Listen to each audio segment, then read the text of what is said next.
Any views or opinions expressed in this podcast are strictly the views or opinions of the presenter. Nothing in here is the view of the firms, corporations, financial entities that anybody represents. Nothing expressed here is a view of any regulator or semi-regulatory agency.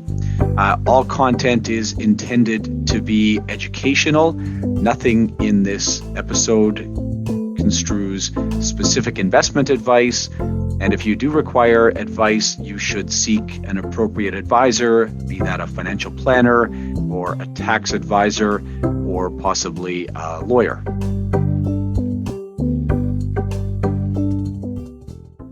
And welcome back to the CE Drive podcast. In this episode, I'm going to have Adam Bornn on. Adam is with Parallel Wealth. And as you'll hear in the interview, he does a lot of work on YouTube. If you, like I do, spend some time watching financial planning videos on YouTube, you'll have seen Adam's videos. The episode is going to be good for life insurance credits in all jurisdictions, no accident and sickness credits for those in Alberta, one financial planning credit, an IROC professional development credit, and MFDA retirement planning credit. Okay. The object for today's episode is this power pack. You might be able to make out the text on the back.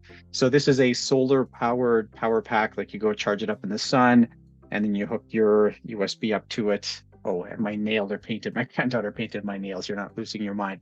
All right. Anyways, the power pack is a gift from John Stapleton at openpolicyontario.org. I'm going to have John on the podcast at some point. I don't know why I haven't had him on yet. John does a ton of education and policy work around retiring on a low income. If you happen to take our Retiring on a Low Income course, which is a free course for 6.5 CE credits, you'll see a lot of John's work in there. So power pack. Anyways, all right. On that note, let's roll into the interview. I'm joined today by Adam Bornn. Some of you might actually recognize Adam if you're on YouTube. He's got a pretty solid YouTube presence. Adam is a financial planner based out of Langley, BC. Adam, can you give us a little more intro beyond that? Yeah, for sure. Yeah, so I'm a certified financial planner based out of Langley. Like you said there, Jason, I've been in the business since 2006. Graduated from Trinity Western University at that time. Kind of launched my own practice at that point under kind of an umbrella of a bigger firm. And started going, knocking on doors and cold calling and doing that thing back in 2006. Transitioned up, and in 2014 launched Parallel Wealth, which is my own firm here, and we've been growing that out, for the last number of years doing that. And then, like you said, I know we'll get into this further here, but jumped onto YouTube a couple of years ago and have been slowly growing the business through that as a means to bring in clients as well. When did you do your CFP? Yeah, so I did my CFP in 2008. I got it. Okay.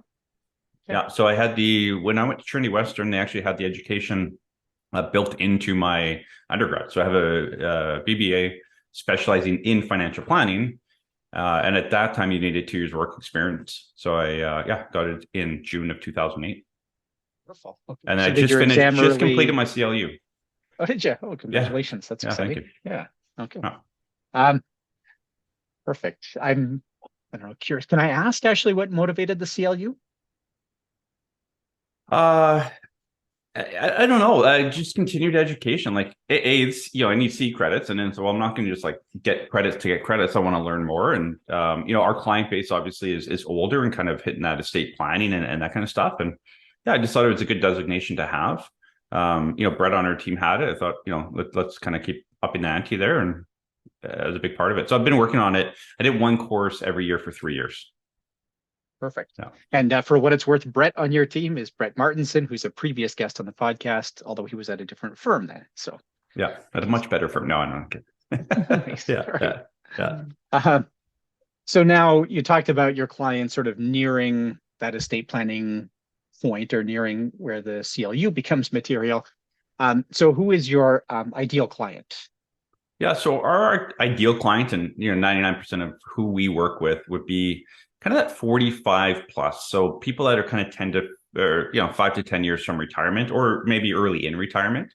Some business owners, but typically it's you're just your average Canadian, built up some retirement savings, maybe has some defined benefit pension plan. It just needs a better direction as they enter into retirement. So yeah, the majority in our focus is kind of that pre-retiree to early in retirement guidance around that. So these would be like middle managers at publicly traded companies or civil servants, that kind of thing. Would this be pretty common? Yep, very common. We've had CEOs of public codes that you probably own shares of, all the way down to their assistants, essentially. So it's a broad range, and that's where kind of we'll talk about more down the road here. But kind of the services that we offer, we kind of help everyone along. But the age bracket and what our focus is definitely kind of that 45 to 70-year-old market. Yeah, and I'm a big fan of a niche, so that's good. I like it, Adam. So now, can you talk a little bit about what motivated you to start using YouTube? I assume it's worked out well for you. Can you chat a little bit about that? For sure. Yeah. So the YouTube, it launched kind of naturally during COVID, actually. So, when 2020 hit and it was, you can't go see your client, and it was like, how do we add value? How do we keep educating our client, communicating with them, and them seeing us and feel like, hey, Adam's continuing to pour into us.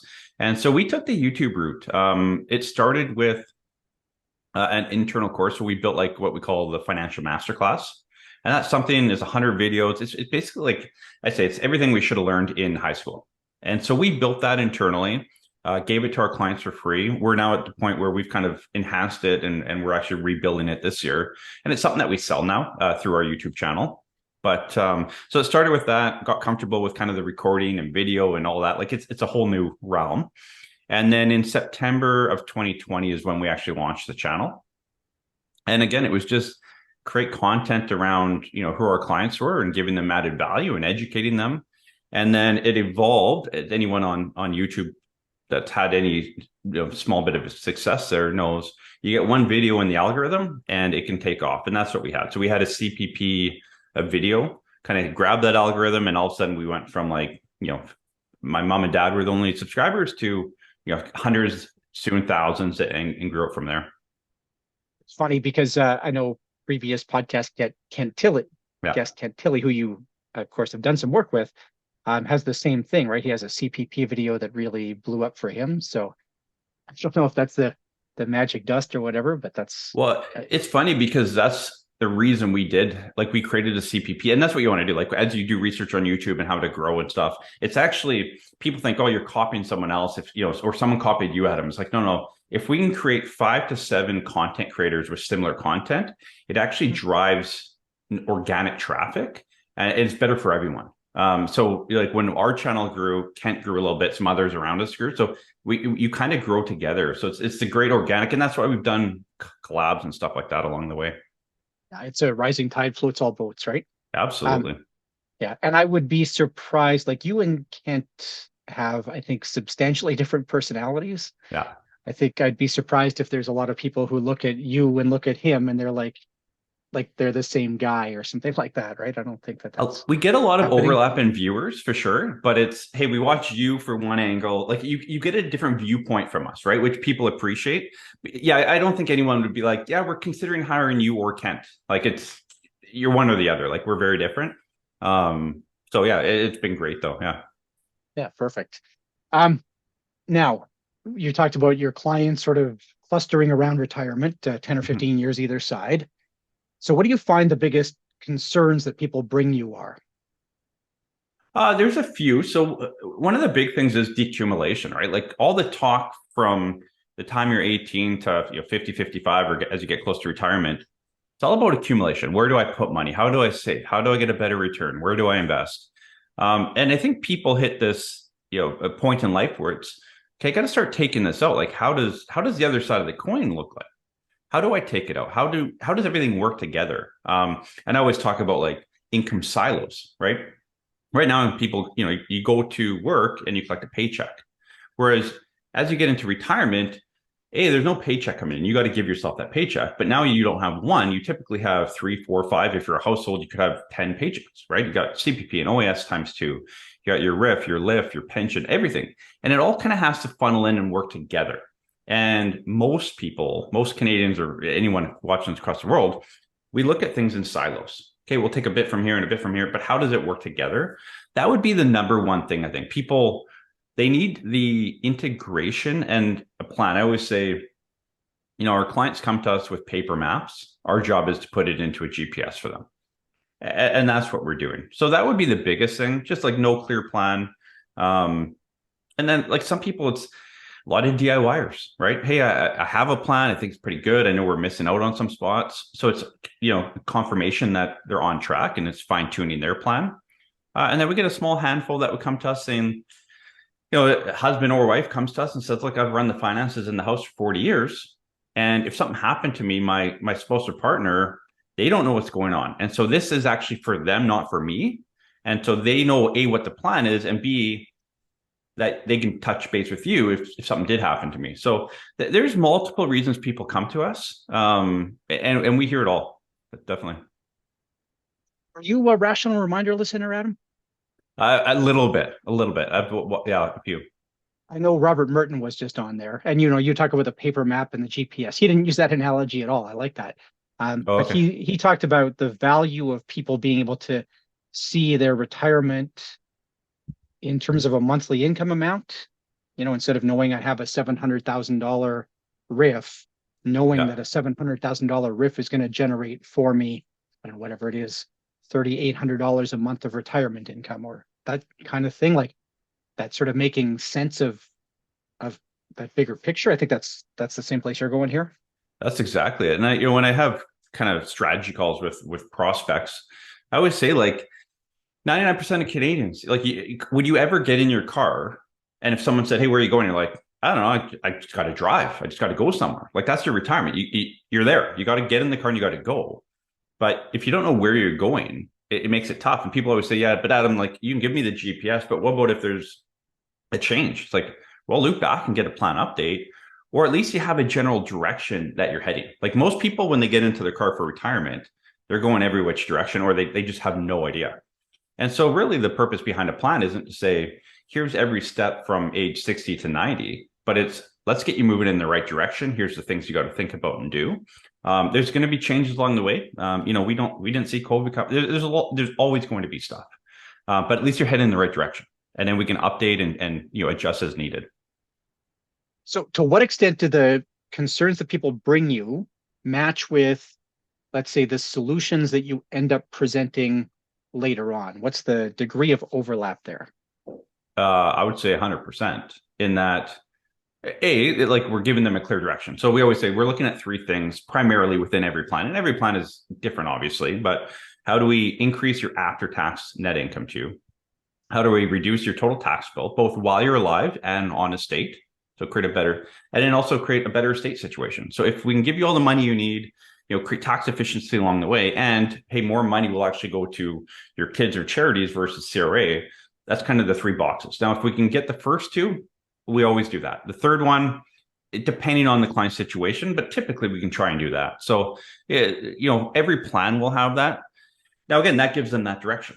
If someone comes to us and says, hey, this is for my spouse, not really for me, then we're more engaged with the other partner on the Zoom calls, making sure, hey, do you understand this? Do you have questions? Okay, can you repeat back like what the plan is? We're getting them involved so that they feel, hey, this is my plan as well, and not just along for the ride. Are you 90% Zoom? Are you 100% Zoom? We are 100% Zoom. Yeah, after COVID, we found Zoom. Like, I still have clients from when I started the business for many years that I'll meet face to face, but all new clients from here on out, 100% Zoom. Like, we have a new client we brought on that it lives like 3 minutes down the road. I've never met them. They've been a client for a year, but they love it. Zoom, email, whatever. Like, it works. It works well. It's efficient, and people have been kind of forced to go on Zoom and get more comfortable with it. And it's worked well. I always say what COVID did and what Zoom has done for our business and for Canadians as a whole is it allows a Canadian to find the best financial planner for them, not the local financial planner. because in 2019 and previous, you typically, I would say 99% of people would work with someone within, 15, 20 minutes of them. Was it the best person? No, but they were a nice person and they were close and they were in my local branch or whatever it is. Now they can actually do the research and partner with the best for them. And so most of our clients, like we're in BC, most of our clients are in Ontario. Which makes sense given that you're largely, generating leads online and so forth. So yeah, absolutely. I can see that. Yeah. Now, do you have, I'm going to start with a favorite tool. Like, is there one tool that you're always using with every client? And then maybe we can talk about your broader toolbox. Yeah. So we use Snap projections. So Snap is our everyday, build every financial plan on Snap. That's our go-to. And that's how we were introduced to Brett as well. So that's kind of how I got connected with Brett, is through Snap. But we've used Snap for many years. I test. So I'll go through my tech stack here in a second, but I'm very particular about our tech. If we have the best for us and for our client base, and then tech evolves very quickly. So I do an annual tech review to make sure that we're using the best for us. Again, Snap may not be the best for someone else, but for us, we need something that can create the plans we need to create. And also, when we jump on Zoom, we actually do a screen share. So I want a program that the client can look at and be like, no, this makes I've seen an Excel spreadsheet before. It very much looks like an Excel. So people can understand it and they grab onto their plan and what they're supposed to do that much quicker. In fact, for those that haven't seen it, I had, not on the podcast ever, but I have a video on my YouTube channel, I'll link to, where Lee from Snap came on and demoed modeling GIS in Snap. So yeah, okay, that's perfect. Okay. Yeah, it's a very spouse, of course. There's it's a bit of a connection there, yeah. But yeah, it's a powerful program. Again, some people say, "Oh, it's not good for me." That's fine. Every planner has to find the program that works for them and their client base, right? You have to look at your client base and then kind of line your tech stack up to that client base and what you're looking to do with them. That's exactly it. So then, what other tools? So, do you have a backup financial planning software suite? I know Snap is really good for those retirement income projections. Is there something you use in more, I don't say complex scenarios, but sometimes, a lot of people have two financial planning softwares under their belt. Is this something you do, or you Snap? We 100%? don't know. No, we find we've had some pretty complex stuff and we're able to work it through Snap. There's a few things. It helps having contact with Lee and through Brett and all that. So we if the odd time we'll need to do a workaround, but I find Snap can do most of what we need to do. For the more basic, if we have a younger 35-year-old, hey, in savings mode, not sure where to save, looking to buy a house, we actually refer that business out. We don't take it in-house here. And so we'll refer it out to other planners that we trust and we'll know they'll do a good job. And so some of them use Snap, some of them use other stuff. So I can't really speak on their behalf. But for us and our client base, we find that Snap, we've never had a plan where it's okay, Snap can't produce this. And we've had clients with, we have one right now, 145 rental properties. Right. So it's pretty powerful. My broken record around having a niche, because you narrow your tech stack that way too. This is 100%. Yeah. And what I've found in the last 2 years, and we're very fortunate to be in this situation, but here's our client base. We do really well with this client base. If you fall on this side or this side, we have people we'll refer you to that will do a great job, but you're just not for our office. And so it's allowed us to really, I feel, get really good at what we do for the clients that fit that mold. What about Monte Carlo projections? Yeah, so Snap has kind of a Monte Carlo type projections. We've never, well, I shouldn't say never, we've gone down that road. We've played with it back and forth.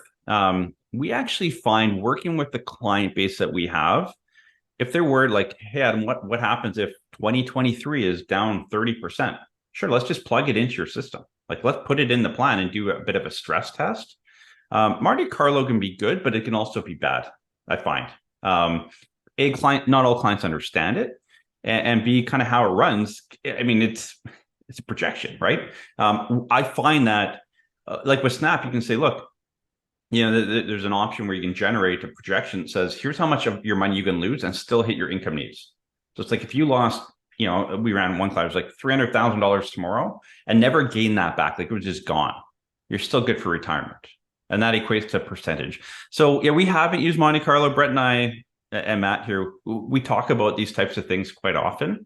Again, as we get more maybe requests or we feel the need from clients, we'll add it. And again, Snap actually has, I forget what it's called, but they have like a Monte Carlo type of process in there. We don't use it at this point. I'm not suggesting you should at all. It's just I've seen so much written about it lately, and I don't know that I would be using it necessarily either, but certainly it's a lot Again, of press. it goes back to one of your first questions, is like, why do clients come to us? They have a fear. Like, and always when I do the strategy calls, I ask the clients, like, whatever's in the back of your head keeping you up at night, put that on the fact finder that we'll send you. And that's what we want to answer. And until we've answered all those, our job's not done. And so for some clients, the rate of return, the money, like they don't care about that. But some clients, it's like, well, what happens if we go down 20% this year and never make it back? Let's run it. Let's see what it looks like for you. So that's really what we're focusing on. I get that. That's a good risk management approach. What about on the tax side?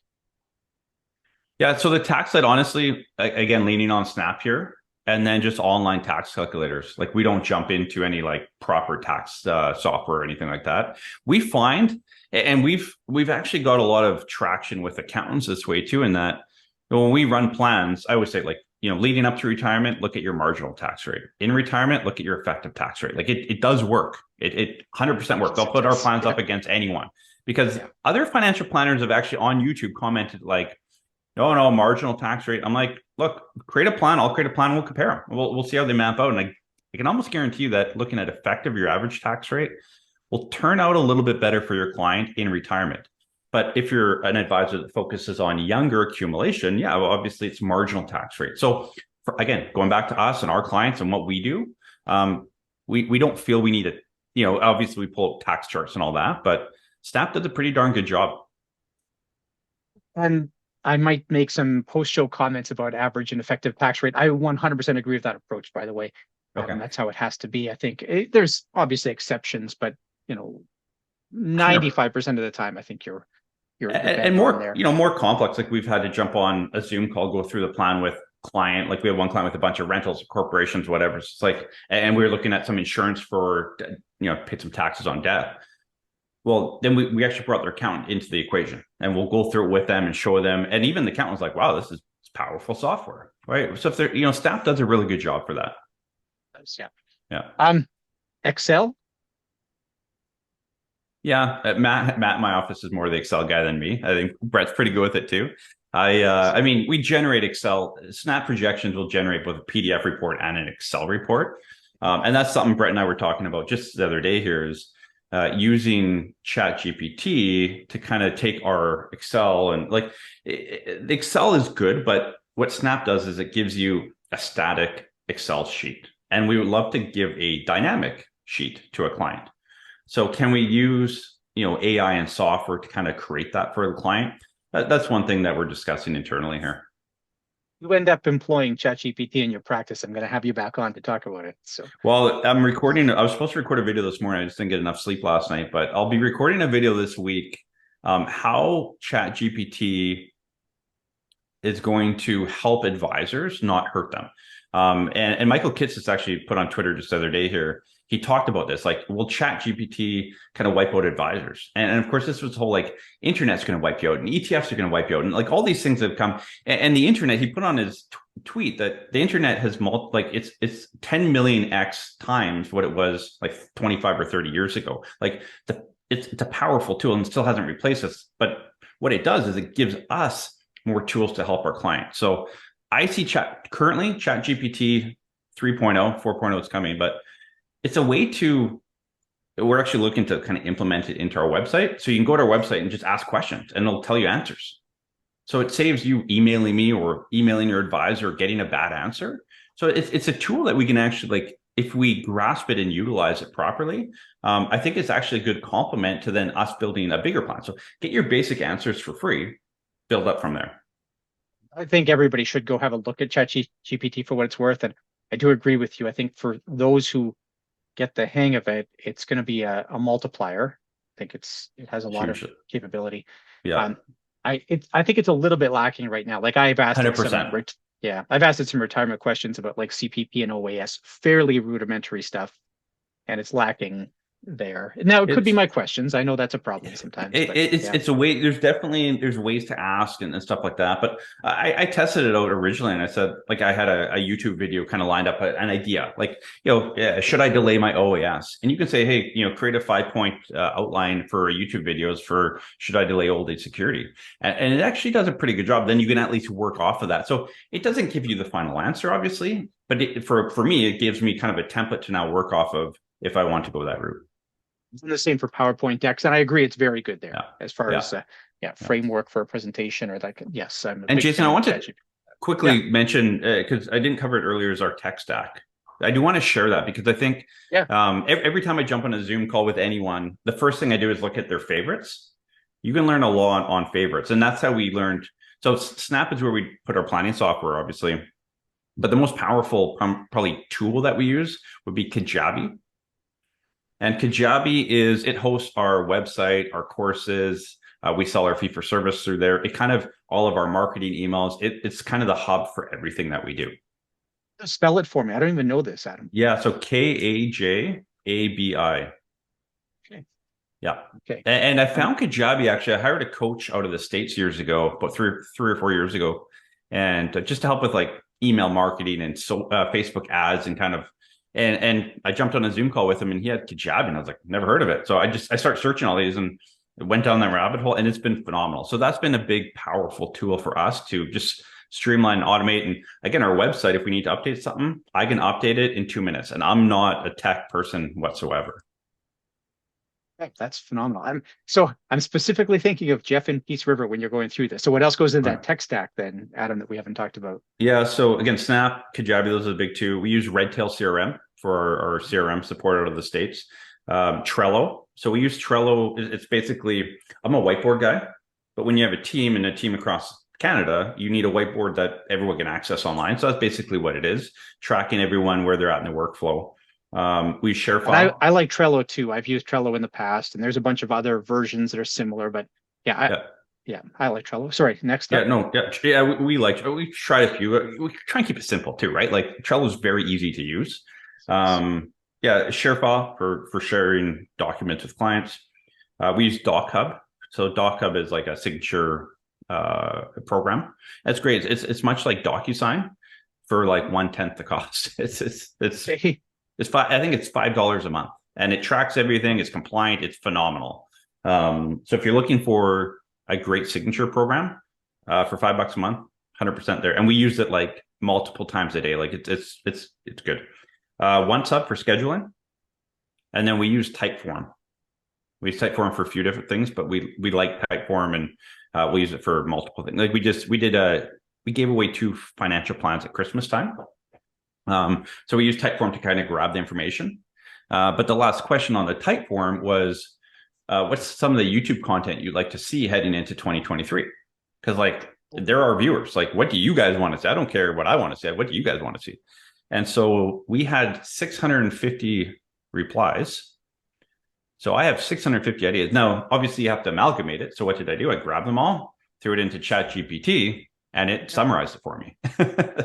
Nice. So again, powerful AI. If you know how to use it, it works really well. Because how do you summarize 650 points, right? It takes a long time. So yeah, we use it for stuff like that. What's the calendar one or the booking one? OnceHub, like schedule once. Okay. Yeah. Yeah. And is it like Calendly kind of thing? Is it similar? Yeah, to it's like Calendly. I think it's a bit more powerful than Calendly. I used Calendly for a bit. It works for sure. But yeah, we use OnceHub. I'm sure they're very similar at the end of the day. My Calendly subscription just renewed, so I won't be switching anytime soon. So. Yeah, I don't know what the cost difference is. Of course, what I've found is it's like any business. Like when I started with this, you create like oncehub.com/ like parallel wealth or whatever the booking link is. Well, when you start going on YouTube and social media, that's posted on every video, every email that goes up. So you can't start changing those links very quickly. So a lot of those things, like we've learned over time, like actually we use Bitly once in a while. So Bitly just like shortens down your links basically. So stuff like that. We've learned a few tools that like simplify our life that won't complicate it more. So It's fair. Did we miss anything else in the tech stack? no, that's it. We try and keep it as narrow as possible, but again, I think it's important that find tech that works for you, and you should be reviewing it every 12 to 18 months. And if you're not, you're going to miss out. Now, it's not saying you have to switch stuff around because that's a bit of a pain. But again, this summer we've been with Redtail now for I think 11 years, and we were that close to changing. Now we stayed with Redtail, but we went pretty deep into going through other platforms. Okay. And what are you missing? Like, is there something else you're looking at out there where you say there's a function that we don't have that we need to bring on?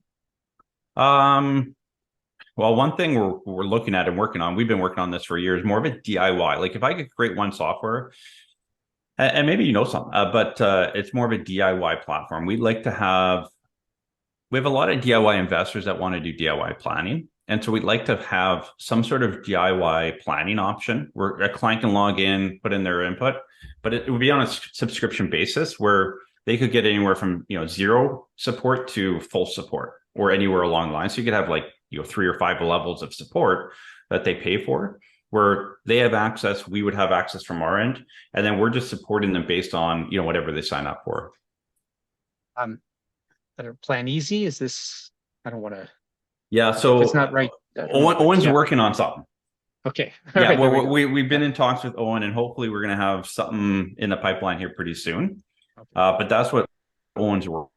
Yeah, that's Owen Winklemullen over at PlanEasy, just for what it's worth. And that's no surprise, Adam, when you gave that summary. So, okay, going back to my list of tools here, then. So as far as information gathering, so is it that you just send the client like a list of stuff you want, or do you have a form for this, or what happens there? Yeah, so we, on the investing side, like if we have a client kind of come on board with one of our investment partners, we'll grab the information both for their planning and investments. Again, we use Typeform for that.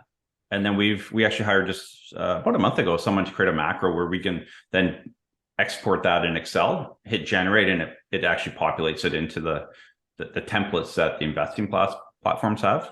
On the planning side, we use Snap Projections to have like basically a fact finder. And we've just kind of edited it to kind of flow better with our process on our end. So it's actually just an 8-page Word document that we send out. Yeah, nice. Yeah. And then sharing that information back with the client, then I assume you're using the same platform there. Yeah. So they'll send it to us. So we just send them the blank Word document, then they send it to us by share file. So it's secure and they're not sharing any information. Then we send everything back, like the delivery package that we create for a client that hires us for a plan. It's a bit of what Snap produces, and then we have our own internal. We've summarized it into like a 2-page plan. We have online resource manuals. Like we've kind of used video to help. Like, hey, step 1, here's what you need to do, and showing them the plan. So, and portfolio analysis. I don't know how much of this you can do. You're not securities licensed, right? I think I have that right. Yeah, not securities licensed. Yeah, I mean, I think I mentioned to you on our original call. Once Riskalyze, Brett and I have had these conversations too. We'd like to implement something around that. Riskalyze would probably check a lot of our boxes that we're looking for. Of course, they're US based right now, so we're looking down that rabbit hole. We'll probably have something within the next 12 to 18 months. But currently, we don't get into that space too much. Fair. Okay, so I think switching gears off the tech stack question, unless I missed anything else there. No, that's it. Okay, perfect. So can you talk about how your clients are accessing investment management? You mentioned DIY folks a little bit here. Are they, out there do they use the DIY accounts? Are they using other other like financial advisors? What do you see here? Yeah, so I would say, people that hire us for a financial plan only, like a fee for service, I would say probably half are DIY. The other half are at their bank, at an Edward Jones, Raymond James, you kind of name it, some other financial institution. And it's when I do the strategy call with them, it's trying to educate them, like, hey, you're actually paying for a plan right now. And a lot of them maybe have done a plan, they're just not happy with it, right? And I think that's the power of YouTube, is to say, like, what we've tried to do with our YouTube channel is to kind of open up. Like, I think a lot of people get to retirement, and until they've kind of watched the videos or educate themselves, they think they're on track. And then they watch these videos and they're like, oh man, there's a lot more to this than I expected or knew. And so I think that's part of our conversation for clients, when you're talking about investment management, like, here's kind of the bucket that you're in right now. Here's what you're paying. Here's what it looks like, the investments, like the issues that you have potentially. And so just walking them through that. Now it's their choice if they want to stay there and just hire us for a plan. But yeah, we try and educate them, but I would say about half DIY. And what about retirement income strategies? Do you do like a total return, sort of just draw down the portfolio? Do you do dividends? Do you use annuities? It's a bit of everything. Yeah, I mean, when we're building a plan, it's really like we're not really saying here's what you should be doing. It's more, we actually default. So how we build plans is we will default to 5% rate of return, right? So we tell the client, that's the first question on the questionnaire is, we're going to do life expectancy to 95, inflation at 2, which people bulk at right now, but inflation at 2 and rate of return at 5. And so, then when we build out a cash flow plan, I always tell clients, when you get into retirement, focus less on rate of return. You obviously have to have a good investment and quality investments but it's cash flow. Make sure your portfolio is structured for cash flow. And so whether that's dividends, I know you're a huge fan of just pure dividend strategy. So, it's just, it's dividends. It's, maybe it's individual bonds that you own, private equity, whatever. But it's a conversation more around, like, we've had clients come to us with 100% private equity. That's all locked in. And it's like, okay, you need 30 grand next year, but your money's locked for 5 more. What are you going to do? And so it's more conversations around that. Now, if clients come to us and like, hey, we need help on the investment side, we send a lot of our clients to BCV Asset Management out of Winnipeg. And so we've referred clients to them for many years. And I know a lot of the pure fee-for-service advisors in Canada, a lot of them send a lot of business to BCV as well. They do a good job, but they are dividend focused. So they buy blue chip dividend paying stocks. I mean, I do, you kind of, prodded me about this a little bit. Like, I don't hate dividends. They're an easy mental model for understanding income. Yeah. I think that's an advantage to them. Yes. And one thing that we're seeing on YouTube right now that'll just touch on your thought there, Jason, is that when you look at dividend, like, a lot of people think dividends is like, oh, that's my yield. Like, that's what's going to give me my cash flow. It's like, no, it's a piece of your cash flow, right? Like, we still need that stock to go up and buy a quality company. There's been a real trend the last 12 to 18 months, especially on YouTube. There's a couple channels, one in particular, I won't mention it here. He's 100% like high yield. Like, don't worry if you buy something and the NAV is 10 and it goes to 5, don't worry about it, because you're collecting your 13% yield. And it's like, and you would be shocked how many plans we do. And we say, hey, where are your investments at? And it's like, oh, I do the high yield thing that so-and-so, has coached me on. And it's like, do you understand there's a lot of there's more to it than what you see? And they're like, yeah, but I'm getting 13 or 15% yield. Okay. So I think, yield on a dividend stock is very different than like this high yield mentality that people are focused on. And there's a big trend. Like, we talk to hundreds of people a year that are kind of shifting over to that DIY high yield, high risk, which they don't see type of portfolio. We are starting to see some, I don't know, who knows where this is at by the time this video goes public, but we're starting to see some publicly traded companies start to cut dividends as you and I are sitting here. So, I kind of hope that takes some of the wind out of those sails, because I think that there's some artificiality built in there. And as you say, some misperception of risk. 100%. Yeah. And I mean, if you buying a good quality, like, take, whatever, Scotiabank, right? It's something like that. Like, you can, I mean, there's actually lots online right now about how bad Scotiabank is. But at the end of the day, they've paid their dividend, they've increased their dividend, they've increased earnings as well. Like, that's another thing. Like, are earnings increasing and dividends increasing? Are they, because they have to be step and step. If you just earnings stay the same and you increase dividends, like, there's an imbalance there. So always understand, kind of what you're invested in. But yeah, I'm probably more of a proponent to dividends for our client base, because they understand that, okay, I need 30 grand a year. Let's say we're going to pull 8% of your portfolio this year, but we're going to get half of that in dividend yield. So if the market does dip a bit, there's just less we have to sell. And I mean, we're planning for that anyway. We'd raise cash or bonds maturing or whatever it is. But there's just less movement in the portfolio. And not a recommendation to buy Scotiabank, to be perfectly clear. Not a recommendation. No, that was an example. Yeah, that's what BCV uses as an example. So I grabbed that. What about insurance products then? Yeah, so we're insurance licensed. Everyone in our office is licensed for that. So if it comes, I'll say that someone asked me the other day, how much insurance do you sell? I said, we actually probably cancel more than we sell, because a lot of people come to us and they have, a term 10 or a term 20 product, and they're heading into retirement and they're like, do I still need this thing? And we'll put it into the plan. And yeah, sometimes they do, but sometimes they don't. Like it's, they're paying the premium. They don't need it. It's not going to change their retirement. If one of them passed away, there's enough cash flow there. So we look at that. So we actually probably cancel more than we write. But we definitely write some, and we'll put it in place where there's a need, whether it's an estate. Like I said, we did one where they wanted to kind of pass on a bunch of rentals, so they had that estate need. So if the need is there, we'll show them, here's your options. We're very careful. If someone hires us to do a financial plan, we don't push product or anything like that, right? So it's, hey, here's your tax bill. Here's a few ways that you can kind of fill that. We're licensed in BC and Ontario, or I am. So outside of that, we'll find another advisor, or we'll help you find an insurance broker, basically. And annuities? Yeah, we've done a couple. We'll look at it when it comes up or when I think it might make sense. We haven't done a lot. In fact, I would say primarily we've done it when a client has received money through a will, and that will has stated it needs to go into an annuity. Kids that are bad with money. Yeah. So, I mean, there's a place for it. I think people have to understand the pros and cons of that. Yeah.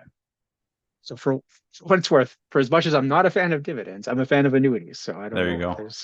Yeah. You're a Fred Vitesse fan then. I generally am. Yeah. I think it's a lot right. Yeah. That's fair. All right. And I have to ask, I know you can't sell it anymore, or at least I assume you can't. Long-term care insurance, do you ever see this in a plan? No, we don't see it. I mean, we can sell it. I don't even know what's out there for long-term care. Like it kind of came in years ago, and it kind of all went out. Like Manulife had one. I think RBC Desjardins had a decent one, if I remember right. But they were all like, rates weren't guaranteed. They were kind of these Mickey Mouse products, in my opinion. I've never in my career seen one. I know a couple of guys that have sold them. I didn't see the upside of that. But when we build a plan, one of the big things is, or big questions we get is like, hey, what happens if I need a care home later on? And that's a great question. And typically, if you own a house, which most people that do plans with us own their home, we don't sell their home. Or if we're downsizing, we're keeping it there. Like we're never fully liquidating. So it's like, look, if you got to go to care home, A, you have some cash flow, but B, you have this kind of buffer in the background, we like to call it, in your home. So that's always there. So we kind of build that out into the plan as well. But yeah, long-term care, don't see it anymore. Well, there's no LTC product that I think there. So Blue Cross in Ontario has a LTC product-ish on their shelf, and Sun Life still has their retirement health assist product. Okay. That's your product suite, at least as of January of 2023. So okay, there you go. Yeah. May change by the time we go to air. Yeah. So and on that note, you talk about, accessing home equity, reverse mortgages ever? Once in a while. It's more, we structure it typically as like a HELOC versus, a reverse mortgage or the chip mortgage. We've come across like people that are in the chip, and not to, put down the whole chip program, and that it can work. A couple of the older clients we've dealt with, it blew up in their face. Now, I don't know if they were just misinformed at the beginning or whatever. I typically find if people need to access some equity out of their home, a HELOC works well. Maybe you're not paying the best rate. Typically prime plus half. Right now, you can actually get a HELOC at prime in BC. And so that's typically how we're accessing it. Again, what's the long-term plan though? If we're going to start ripping money out of there, like what is the plan? Just living there till you die? Well, you don't know when you're going to die. So, are we going to rip out too much cash, or would be downsizing? Maybe that's a smarter move. So it typically will open up a larger conversation because I don't want to dip too much into that equity without an end plan basically around that. On that Well, and this is leverage, right? We should never leverage without an exit strategy. And, dying might be your 100%. exit strategy, but that's tricky. Yeah, if you live to So, 105, yeah. Yeah. So just you commented about some reverse mortgages having blown up a little bit. Is that people who had an unexpected need to like move into facility care, or do you remember details around that? So the one I remember, like two particular that stand out, but one of them was they just weren't told how kind of the interest was charged and like the compounding interest. And here's kind of the timeline. If you keep doing what you're doing, here's kind of the brick wall. And if you live till this age or pull out this money, you can't go beyond that.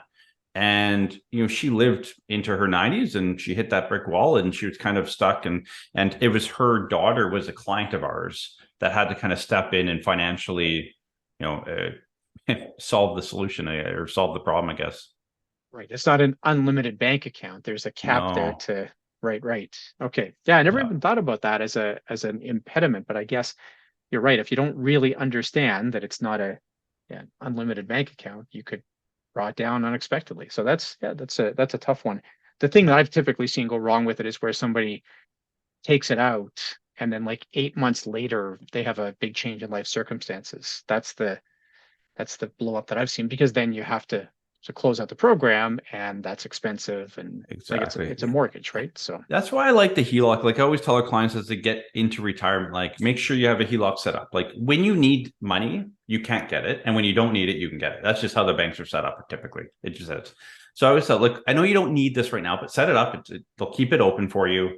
Have it as a buffer in the background. And we have one client right now we're working with, where they're kind of leading up to retirement.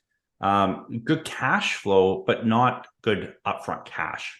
And so they want to do a few things, rent out to their house and buy a travel trailer and a truck to actually enjoy those first 10 years of retirement. Lots of cash flow, steady cash flow. So the plan is we're going to utilize a bit of a HELOC and then pay it off over time. Again, not something most clients are willing or wanting to do, but for this client, it made sense. And we could show them like the cash flow makes sense. So a HELOC was, again, for that scenario, it's just an easy way to do it, fairly low cost overall. But it allowed them to enjoy those, what I call go phase of retirement, of like, look, you're only healthy so long. Like if I can show you have enough cash flow later, let's kind of front end load this thing and let you guys enjoy retirement. And so just to be clear here, this would be sort of like 3 or 4 years before retiring. You're working, you got 2 incomes in the household, you've got your credits in good shape. You go apply for whatever $150,000 HELOC. Exactly. It wasn't a big number, and it was quickly paid off. Again, and that's where we find most clients that have rental properties. I would say 95% of our clients with rental properties sell their rentals within 5 years of retiring, because it's the same idea. It's like, hey, it was great cash flow and kind of a net worth builder as you got to retirement, but now the nest egg's worth more than the cash flow, like the equity in that home. So it's like, do you want to live on that $10,000 a year of like net cash flow, or do you want $400,000 cash that you can bring the family to Disneyland and travel and upgrade your house or whatever it is? So it's the same concept here. Like we want to make sure if there's cash flow there, it's a cash that we can utilize earlier. Now I'm looking forward to your answer to this. So in the Lower Mainland, BC has this property tax deferral program that doesn't exist in the rest of the country. Does this matter for your clients? Not really. I think we've had 2 clients use it. It's not highly used. Again, most of our clients are in Ontario too. But the ones that are in BC, we've had a few utilize it. Not all do. I mean, it's a good program. I think if you're in BC and you own a house, it's something to consider. It's something that we put across the plate for our clients. I mean, the interest rate right now is like 1.7%. So it's cheap money. So it's a good option. I'll summarize it this. It's a great option for people. I think if you're a young family raising kids and you're kind of there's a lot of income thresholds and stuff if you're younger, but that will be a good way. Like a lot of young families are struggling, right? Food's up, everything's so expensive now. So if you have a client that meets that threshold, I think deferring property tax there may make sense. They just, again, it's cheap money, but they just have to know that down the road, there's a consequence to deferring that bill. And if you live in the same home for 10, 20 years, it could add up to a 6-figure bill. I mean, property taxes out in BC here, much probably like across Canada, like it's 5 to 10 grand a year in property tax. So if you start deferring that for too long, it's going to eat into the equity in your home when you go to sell it. And now your plans may be different down the road. So just make sure you put a plan in place that outlines that. So that's a good point. Now, you've talked already about ideally having access to like a DIY planning platform. Is there anything else you would like your clients to have access to, or do you think maybe the general public should have access to as far as retirement planning tools that's not available? I think we've touched on both of them. So the DIY planning one is definitely like the highest on the list. The second one I wrote down here was, and we're working on, like, we're going to have something here in the next 6 to 12 months, I think, is more of that AI built into kind of a Q&A chatbot type idea where, like if I get a client that's like, hey, what's my minimum RIF for the year? It's like, hey, you could Google it. The problem again with Googling something is you get a million answers. ChatGPT actually does a much better job summarizing it. Now you got to make sure the data is good. And I think it's only going to get better going forward here. But I would like to have something set up just internally here where our clients or for anyone can kind of go to and just ask questions and get proper answers without wasting everyone's time. When I Google these questions, I often get the RBC Wealth Management sort of 4 or 5 page handout, and they're good. Like I like to read them, but I look at them and I think, man, the average person, this is they're tough. They don't shy about getting technical. So well, and as an independent advisor that just ripped the client away from RBC, and then they come back for a question, I'm like, yeah, here's an RBC article on that. Like, right. The optics aren't great, right? So typically then and that's where like we have, I think 350-ish videos already on YouTube. I can typically say, hey, we did a video on that. Go watch it here type of idea. And that's where like, back in the day, it was like blogs, right? Oh yeah, we did a blog on that. Well, now it's videos. Like people interact through videos. And so we've had a lot of traction on that. So typically I try and just push out, hey, yeah, we did a video on that. Here's a link to it. And they get all the information. Have you thought about TikTok at all? Is this on your radar? Oh, yeah. I mean, I'm too old for TikTok, but it's definitely internally. Yeah, it's a discussion we've had. Like my editor that does all our editing for YouTube and Matt in my office, who's a younger planner here. We've like TikTok. We do Instagram stuff a little bit. Twitter is actually the big one. So I'm putting more focus this year on Twitter. Twitter's focus is going to be long form video content pretty soon. And they're looking to monetize it as well. And so, the monetization part of it is interesting, especially with YouTube, because it's a way that your videos actually get pushed out more, right? So it kind of builds into the algorithm. And there's a book out there, I forget the name of the book, but Daryl Eves. So the YouTube formula, and DERRALEVES, Daryl Eves. And he has a phenomenal book. I'm about 3/4 of the way through it right now. But the YouTube algorithm is a bit of like this black box, right? It's kind of like a mutual fund. You don't know what's in it, right? He's kind of unpacked it. And he works with like Mr. Beast as his client. Like some of the biggest YouTubers in the world work with him and have actually unpacked the algorithm and how it works and how to build content and build a brand and all that. So if anyone's looking to get onto YouTube, highly recommend that book. It's phenomenal. It'll get you going in the right direction, but it's kind of re-gearing how we do stuff.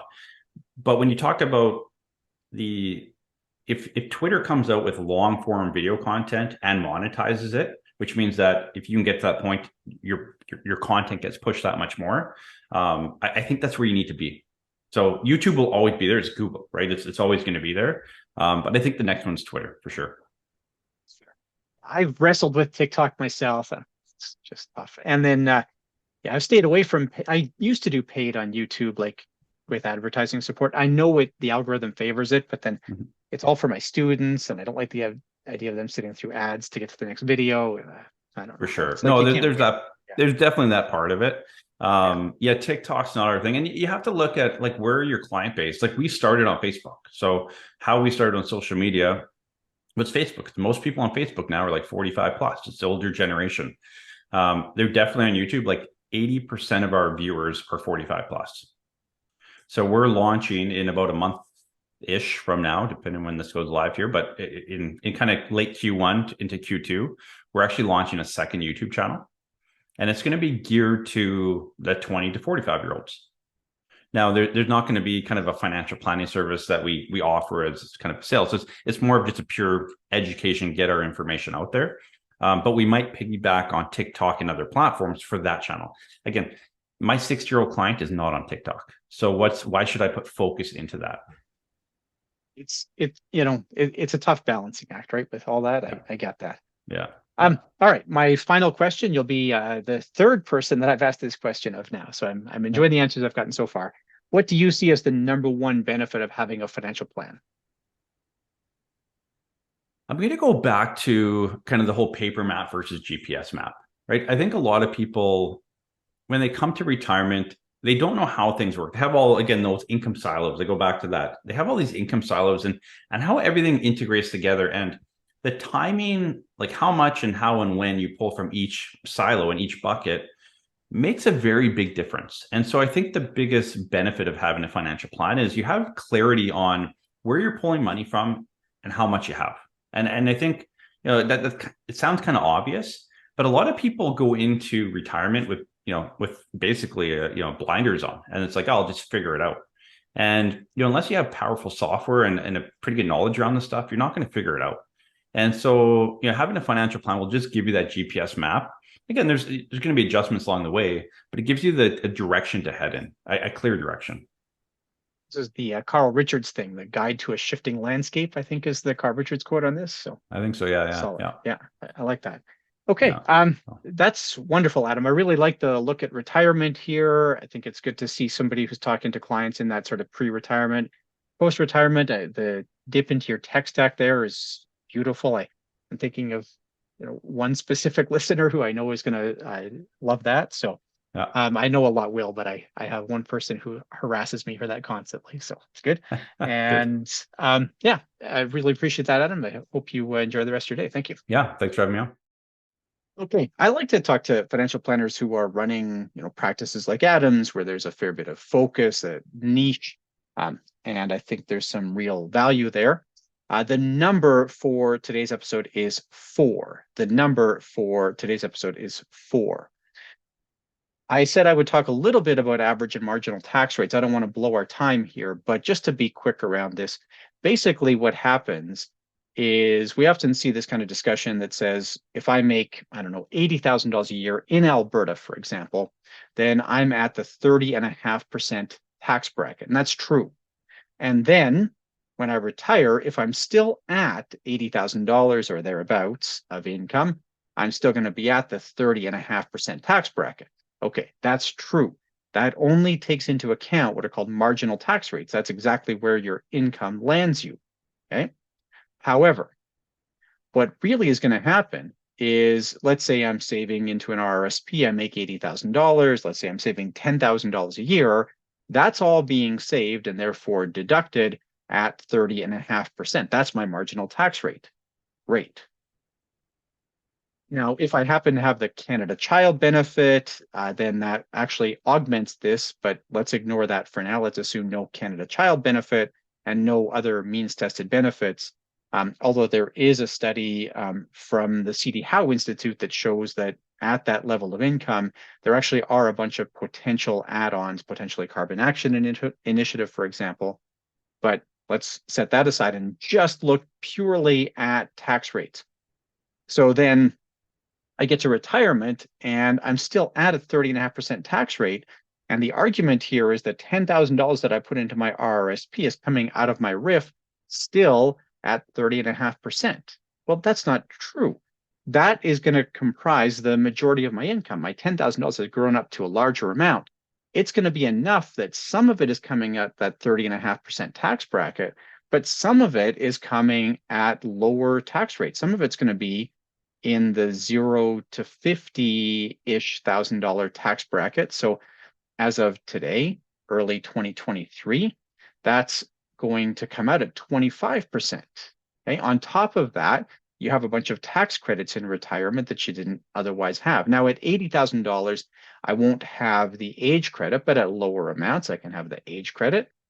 I will have the pension income credit. So those are 2 tax credits that are going to further reduce that effective or average tax rate. Okay.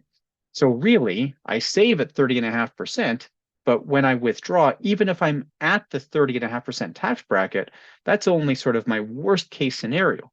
I'm going to have a bunch of income that's at lower tax rates when we take into account, first, crossing over from one tax bracket to the next, and second, the tax credits that I'm likely to have access to that I don't have until I get into post age 65 for most people. Okay, I hope that helps. Yeah, I hope you'll join me again in 2 weeks' time. I'll have Jody Lukevich, Professor Jody Lukevich. Professor Lukevich is a financial planning prof at York University. I love my conversations with her. I always learn a ton, probably in terms of the volume of learning I do for the words exchanged. Hard to have a conversation with somebody who has more to teach. And I think you'll enjoy this episode. There's a lot of value here, a little bit of history around the education of financial planning, real insight into differences between Canadian and US programs. And I know I've had some questions about financial planning research, and she talks a lot here about financial planning research. Thanks very much, and enjoy your continued studies. Hi, if you're listening to this episode and you're not already signed up for CE credits, this is a very easy thing to do. Just navigate over to businesscareercollege.com and you're going to sign up here for CE. Just subscribe. Currently, the pricing is $200 a year. We may be introducing monthly pricing at some point, but as of today, we have a cost of $200 a year. And once you're signed up, then you can just go and listen to every episode within your subscriptions. So you'll use once you're logged in, you'll use my subscriptions here, and you'll just go to the latest episode, which you'll scroll down to very near the bottom for.